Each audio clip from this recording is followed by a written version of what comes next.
I used to believe that if I worked hard, was honest, and dedicated to my job, everything would turn out fine. I used to think that if I gave my all to the company, my boss would see it and acknowledge my efforts. I used to believe in workplace justice. Until the day I discovered my boss had been stealing 30% of my salary for 8 straight months. That's right. He didn't cut it outright, but hid it under reduced working hours, incorrect tax deductions, and unclear internal expenses. I had been deceived by the very person I once considered my career mentor. But I didn't stay silent. I didn't choose to keep quiet. I didn't sue or make noise. I chose to get my revenge in the smartest way I could think of. This is not just a personal story. This is a lesson about trust, betrayal, and how an ordinary person can reclaim justice without shouting. If you've ever been mistreated at work, if you've been lied to by your boss, or felt powerless against authority, let me tell you my story. I had worked for that company for over 10 years, a long journey, long enough for a person to give all their trust, loyalty, and youth. When I first joined, the company didn't even have its own office. It was just a corner of a meeting room rented from a bankrupt company. Old furniture, peeling walls, the air conditioner rattling but barely cooling the room. I still remember that first day excitement, the pounding heart, the thrill of believing I was part of something grand. Back then, the company was a small startup, with staff you could count on one hand. There were no clear processes. Everything was done by trial and error. I was not just an employee, I was a manager, and sometimes even handled maintenance. Sleepless nights due to tight deadlines were normal. I used to sleep in the office, shower with cold water in the old bathroom, just to make it in time for the product demo the next morning. My boss, Mr. Vin, was an inspiring figure back then. He talked a lot about dreams, careers, and building an empire from nothing.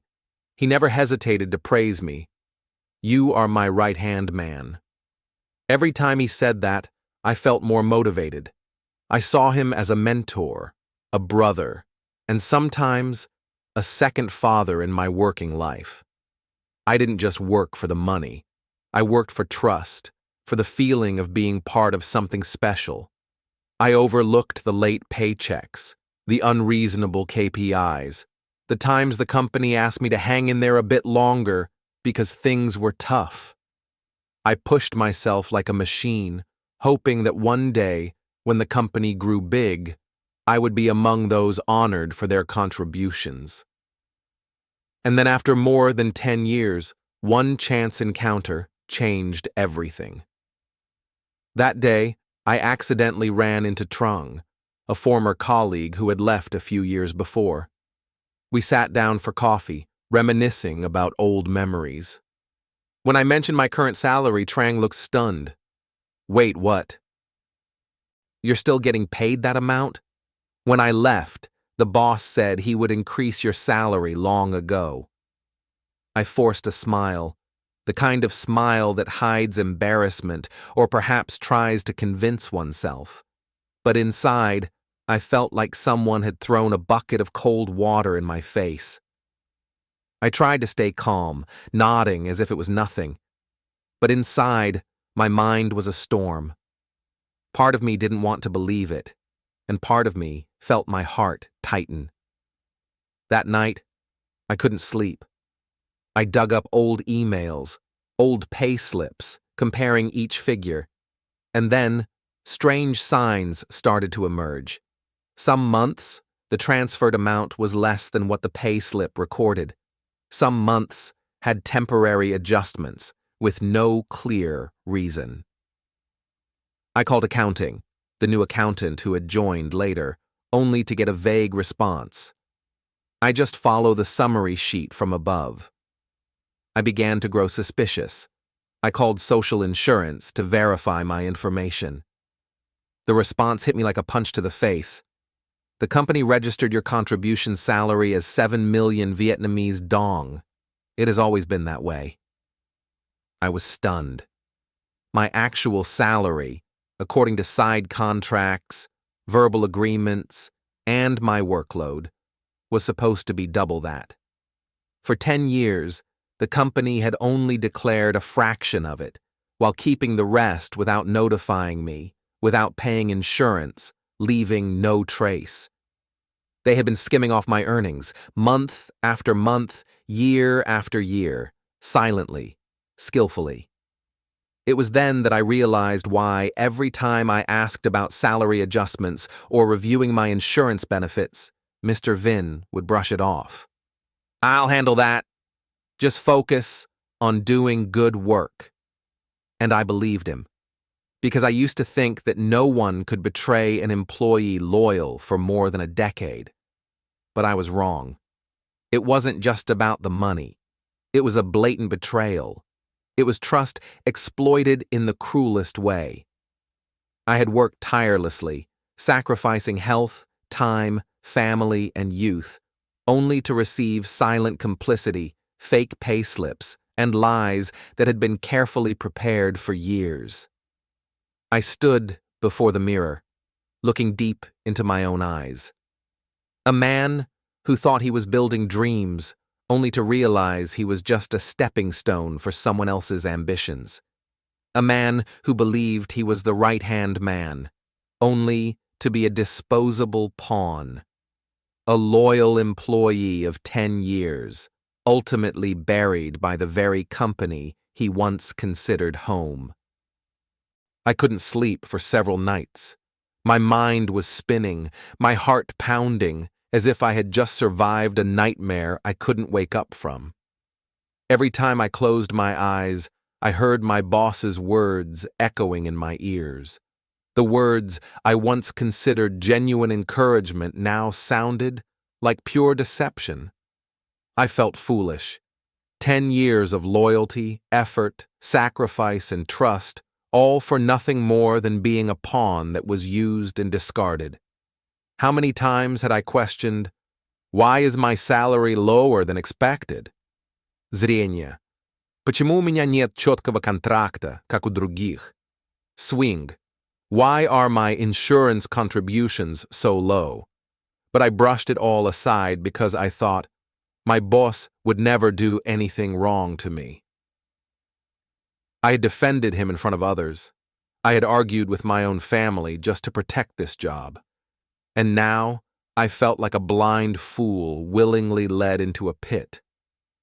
I remembered every time Mr. Vin checked in at luxury resorts, every time he bragged about buying a new car, every time he said, the company just got a major investment, everything is going to change. Every time he got richer, I silently cheered, thinking, my turn will come soon. But it never did.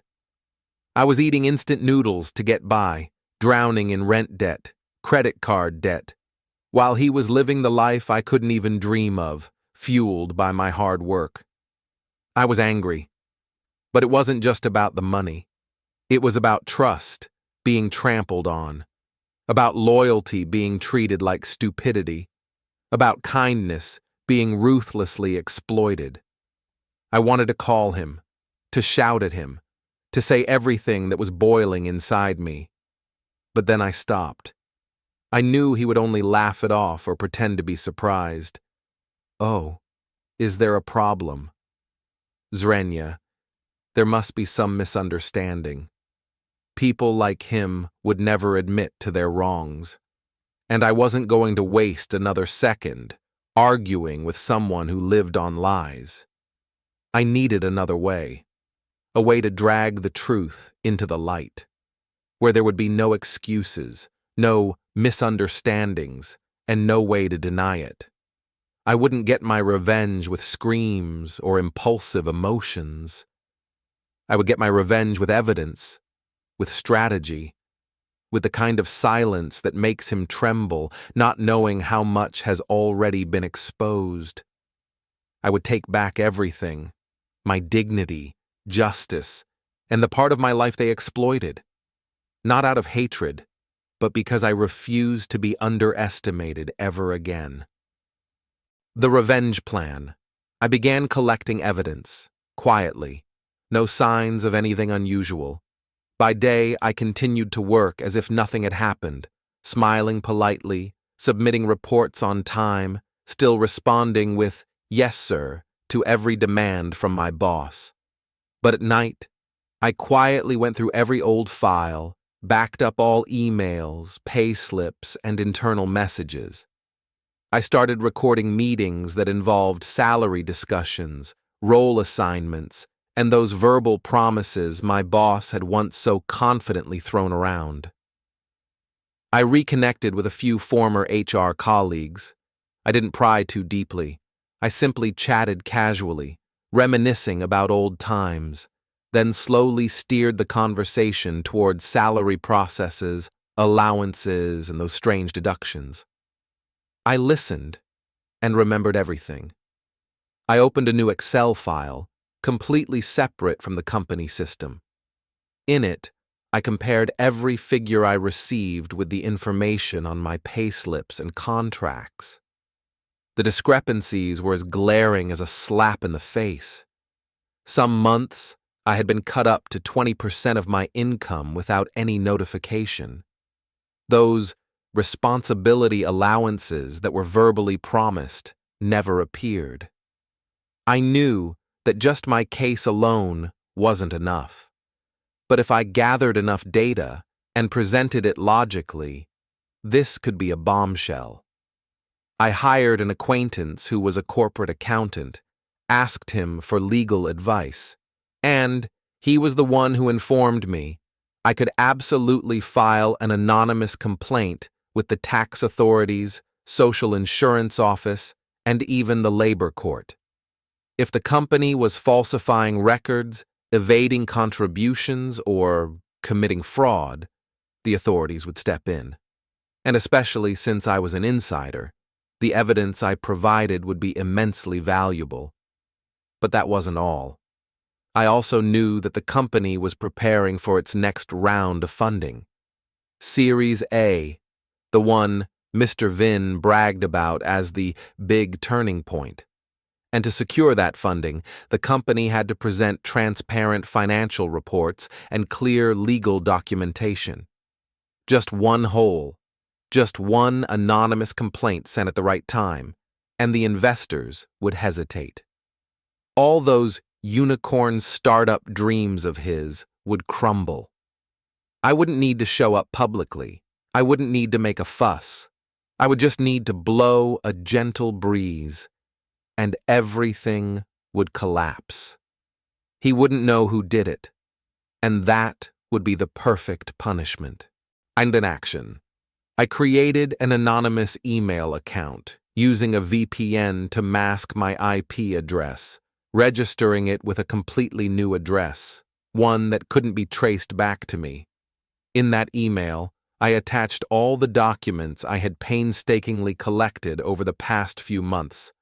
Manipulated pay slips, internal emails with confirmations of unclear deductions, and recordings of meetings where my boss casually slashed employee benefits.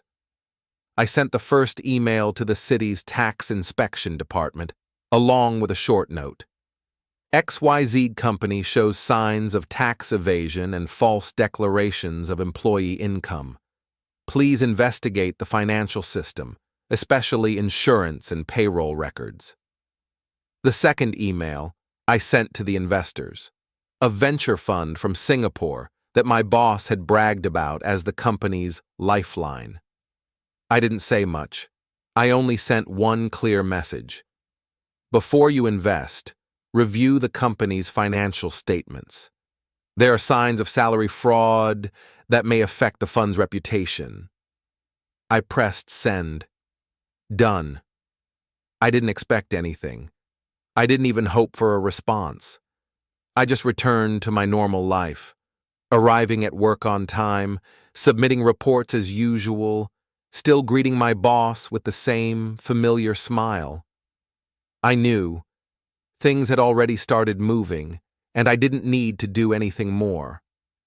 Just a few weeks later, the finance department was in chaos. People whispered during lunch breaks, "I heard there's an inspection team coming to audit the books." An accountant suddenly quit. My boss began to look uneasy, pacing around the office restlessly, shutting himself in the meeting room for hours on the phone. Then came the day he called for an urgent meeting with the entire HR department to review the payroll system. But it was too late. Messages spread among employees. One person went back to check their payslip and found that allowances had mysteriously disappeared 6 months ago. Another found out they were registered for insurance at a much lower rate than their real salary. A few, who once thought they were the only ones being mistreated, now realized they weren't alone. The domino effect spread. An undercurrent of rebellion began. Some people resigned. Others filed public complaints. On a professional forum, a warning post about XYZ Company appeared, detailing every bit of fraud that had been uncovered. The reputation my boss had spent years building was now beginning to rot from the inside out. And me? I still went to work, carrying my usual cup of coffee, greeting everyone with a gentle smile. No one knew I was the one who started it all. But that wasn't all. I also knew that the company was preparing for its next round of funding. The final blow, when the audit team from the Singapore Investment Fund arrived at the office, the atmosphere in the company was ice cold. My boss, the one who once confidently boasted about growth numbers, now sat still, sweat soaking through the collar of his dress shirt. The inspection lasted for 2 weeks. They combed through every financial report, every bank transaction, every unaccounted-for expense. And then, the truth came to light. Misreported salaries, employee insurance cuts, personal cash flows, channeled through a shell parent company. It was all there, black and white. My boss was immediately suspended. An internal investigation was launched, this time not for light review as before, but to determine accountability and prepare documentation for the authorities if necessary. I, the one once labeled as the loyal workhorse, the one who only knows how to work, not how to think, was unexpectedly summoned to the Internal Investigation Office. But I wasn't afraid.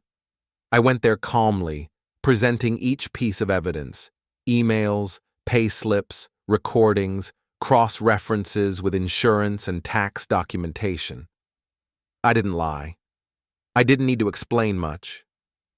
The truth was clear enough to strangle any excuse. My boss was forced to resign. There was no farewell party, no applause like the glorious days before. He left the company quietly under indifferent gazes, and with his own bitter shame. Reputation? Gone. The startup community's internal news buzzed with rumors. A few anonymous articles surfaced online describing the incident as a moral lesson for founders. Most of the investors pulled out. The company stood on the brink of bankruptcy. Only when a new director was appointed, a truly competent one, willing to face the crisis head-on and not rely on deceit, did the company begin to stabilize. And me? I was invited to stay, not just as an old employee anymore, but as the operations manager, a position many people would dream of. They said I deserved it, that I had saved the entire system, that I was the silent hero. But I declined. I left, with no regrets, no attachment. Because to me, true revenge isn't about getting promoted. It's not about being praised. It's about reclaiming justice, with the truth, with reason, and with a silence that forces the betrayer to collapse under the weight of their own lies. I walked out of that building for the last time, head held high, and I never looked back. The lesson I learned. I'm not sharing this story to encourage anyone to seek revenge. I don't want anyone to fall into negative thinking or act in ways that hurt others. This story is simply a lesson I learned, a lesson about the power of patience, awareness, and silence. Looking back, I once thought I was just a small person, voiceless in the competitive and deceitful world of corporate life. I thought I had nothing but hard-working hands. But I learned that sometimes silence and the intelligence to act deliberately are the strongest weapons. When you are treated unfairly, the first instinct is anger and the desire to fight back immediately. But the truth is, reacting emotionally will never help you win. You can easily lose control and make things worse. That's why I didn't react right away. I didn't call my boss and scream at him. I didn't argue with anyone. I let the truth speak for itself. Evidence was all I needed. If you are in a situation where you are being exploited, oppressed, or deceived, be patient. Don't rush to act. Don't let your emotions control you. Instead, start with awareness. Look at everything from a clear perspective and prepare yourself with a long-term plan. Justice doesn't always come from a courtroom. It can come from how you respond, from your determination, and from doing the right things you know to do. And sometimes, the strongest villain isn't the one with power, but the one who knows how to stay silent, who knows the truth, and who is patient until everything reveals itself. Remember, people can deceive you once, but they can't deceive you forever, as long as you know the truth and know how to use it wisely. And finally, the question I want to leave you with is, if you were me, if you had gone through what I did, what would you do? Think carefully. Sometimes, justice doesn't come from outrage or shouting. It comes from patience, from choosing to rise silently, fighting with the truth, and freeing yourself from unjust situations.